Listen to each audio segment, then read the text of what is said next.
എല്ലാവർക്കും നമസ്കാരം.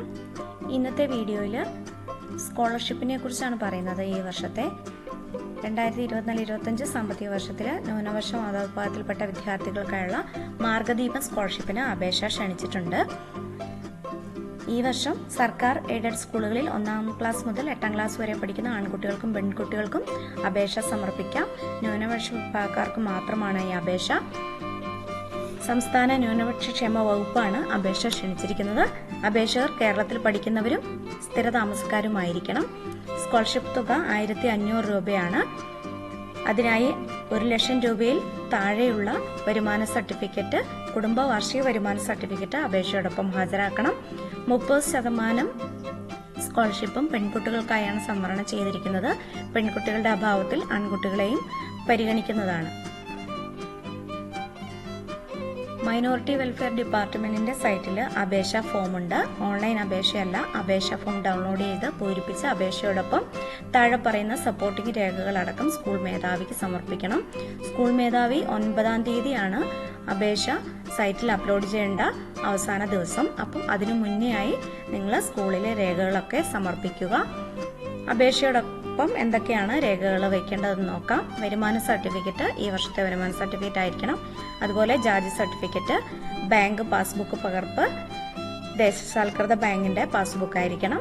റേഷൻ കാർഡിന്റെ പകർപ്പ്, ആധാർ കാർഡിന്റെ പകർപ്പ്, ഇത്രയുമാണ് നിർബന്ധമായും അപേക്ഷയോടൊപ്പം ഹാജരാക്കേണ്ടത്. ഈ വരുമാനത്തിന്റെ അടിസ്ഥാനത്തിൽ മാത്രമല്ല, കുട്ടികളുടെ പാഠ്യേതര പ്രവർത്തനങ്ങളുടെ മികവിന്റെ അടിസ്ഥാനത്തിലും ഭിന്നശേഷി വിഭാഗക്കാരുണ്ടെങ്കിൽ അവർക്ക് പ്രത്യേക പരിഗണനയുണ്ട്.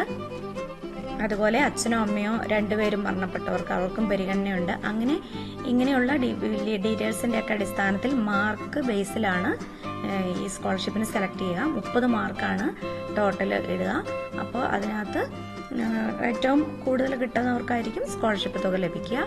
ആ മാർക്ക് എങ്ങനെയാണ് ഇടുന്നത് നമുക്ക് നോക്കാം. വാർഷിക വരുമാനത്തിന് സർട്ടിഫിക്കറ്റിന് 10 മാർക്കാണ്. ടോട്ടൽ 30 മാർക്കാണെങ്കിൽ 10 മാർക്ക് വരുമാനത്തിനായിരിക്കും. അപ്പോൾ വരുമാനം കുറഞ്ഞുള്ളവർക്കായിരിക്കും മാർക്ക് കൂടുതൽ ലഭിക്കുക. അതുപോലെ സ്പോർട്സ്, കലാശാസ്ത്രം, ഗണിതം എന്നീ മത്സരങ്ങളിൽ A grade, B grade, C grade എന്നിങ്ങനെ നേടിയവർക്ക് 10, 8, 5 അങ്ങനെയുള്ള മാർക്കുകളായിരിക്കും ലഭിക്കുക. റവന്യൂ ജില്ലാതലത്തിലെ A grade, B grade, C grade ആണെങ്കിൽ 8, 5, 3 അങ്ങനെ ക്രമത്തിലായിരിക്കും മാർക്ക്. ഉപജില്ലാ തലത്തിൽ A grade, B grade, C grade ആണെങ്കിൽ 5, 3, 2 എന്ന ക്രമത്തിലും, സ്കൂൾ തലത്തിൽ A grade, B grade, C grade ലഭിച്ചവർക്ക് 3, 2, 2 എന്ന ക്രമത്തിലായിരിക്കും മാർക്ക് ലഭിക്കുക. അപ്പോൾ ഈ സർട്ടിഫിക്കറ്റ് ഉള്ളവർക്ക് മുൻഗണനയുണ്ട്. അതുപോലെ തന്നെ അച്ഛനും അമ്മയും മരിച്ച വിദ്യാർത്ഥികൾക്കാണെങ്കിൽ അവരുടെ മരണ സർട്ടിഫിക്കറ്റും കൂടെ ഹാജരാക്കണം. അതിന് 4 മാർക്കാണ് അവർക്ക് അതിന് കിട്ടുക. അച്ഛനും അമ്മയും ആരെങ്കിലും ഒരാൾ മരണപ്പെട്ടവരാണെങ്കിൽ അവർക്ക് 2 മാർക്കാണ് കിട്ടുക. അവരും മരണ സർട്ടിഫിക്കറ്റ് ഹാജരാക്കണം. അതുപോലെ 40% അതിലധികമോ ഡിസബിലിറ്റി, വൈകല്യമുള്ളവർക്ക് അതിൻ്റെ സർട്ടിഫിക്കറ്റ് വെച്ചാൽ അവർക്ക് 4 മാർക്ക് കിട്ടുന്നതായിരിക്കും. അങ്ങനെ 30 മാർക്ക് തയ്യാറാക്കി അതിൻ്റെ അടിസ്ഥാനത്തിൽ ഏറ്റവും മുകളിൽ വരുന്ന മാർക്ക് കൂടുതലുള്ളവർക്കായിരിക്കും സ്കോളർഷിപ്പ് തുക ലഭിക്കുക. ഇനി സ്ഥാപന മേധാവി സമർപ്പിച്ച വിവരങ്ങളുടെ കൃത്യത നമുക്ക് പരിശോധിക്കാവുന്നതാണ്. സൈറ്റിലുള്ള ട്രാക്ക് ഡീറ്റെയിൽസ് മെനുവിൽ നമ്മുടെ ആധാർ നമ്പർ നൽകി നമുക്ക് വിവരങ്ങൾ വ്യൂ ചെയ്യാവുന്നതാണ്. അപ്പോൾ നിങ്ങളുടെ തൊട്ടടുത്തുള്ള ബന്ധുക്കൾക്കും സുഹൃത്തുക്കൾക്കും അറിയാത്തവരുണ്ടെങ്കിൽ അവർക്കൊക്കെ ഒന്ന് ഷെയർ ചെയ്ത് കൊടുക്കുക. കഴിഞ്ഞ വർഷങ്ങളിലൊന്നും ഈ സ്കോളർഷിപ്പ് ഇല്ലായിരുന്നു. ഈ വർഷം പുതുതായിട്ട് വന്ന സ്കോളർഷിപ്പാണ്. അതുകൊണ്ട് അറിയാത്തവർ ഒത്തിരി പേര് കാണും. ഇപ്പോൾ പരീക്ഷയുടെയൊക്കെ സമയമാണ്. അപ്പോൾ കുട്ടികളെ എല്ലാവരും ഒന്നും അറിയാൻ സാധ്യതയില്ല. അപ്പോൾ നിങ്ങൾ അറിയുന്നവർ നിങ്ങളുടെ ബന്ധുക്കൾക്കോ സുഹൃത്തുക്കൾക്കോ ഒന്ന് ഷെയർ ചെയ്ത് കൊടുക്കുക. ഒരു കുടുംബത്തിൽ നിന്നും 2 വിദ്യാർത്ഥികൾക്ക് കൂടുതൽ 2-ൽ കൂടുതൽ വിദ്യാർത്ഥികൾക്ക് പറ്റില്ല. 2 വിദ്യാർത്ഥികൾക്ക് വരെ ഈ സ്കീമിന് ആനുകൂല്യം ലഭിക്കുന്നതായിരിക്കും. അതുപോലെ തെറ്റായ പ്രസ്താവനയിലൂടെയാണ് വിദ്യാർത്ഥി സ്കോളർഷിപ്പ് നേടിയതായി കണ്ടെത്തിയാൽ വിദ്യാർത്ഥിയുടെ സ്കോളർഷിപ്പ് റദ്ദാക്കുമെന്നും ഇതിനകത്ത് പറഞ്ഞിട്ടുണ്ട്.